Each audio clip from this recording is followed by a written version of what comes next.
زنگ میزن مولوی صاحب ما والا در یک دفتر کار میکنم، همین نماز پیشین ما همیشه قضا میشه. چرا قضا میشه؟ در صورتی که نماز پیشین خواندن نمیتونی وظیفه را ترک کنی، سر تو حرام است وظیفه. یک حکم الله را که انجام داده نمیتونی. اگر در کدام دفتر مؤسسه تو را اجازه ریش ماندن نداره، اون مؤسسه را ترک و سرت حرام است کار کردن در اوجا. در صورتی که یک حکم الله را انجام داده نمیتونی با آزادی اوجا کار کردن برای تو نارواست.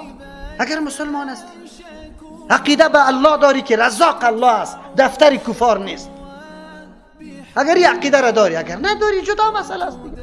دوام نکو که من مسلمانی چون نیستم. دیگه چی میگن؟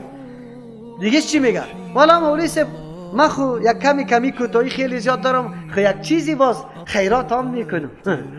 بله بیادرکم خیرات خو میکنه. نعوذ بالله یک آدم سود بخوره باز بعد از پیسې سود د مردم د فقیرات توزیع کنه.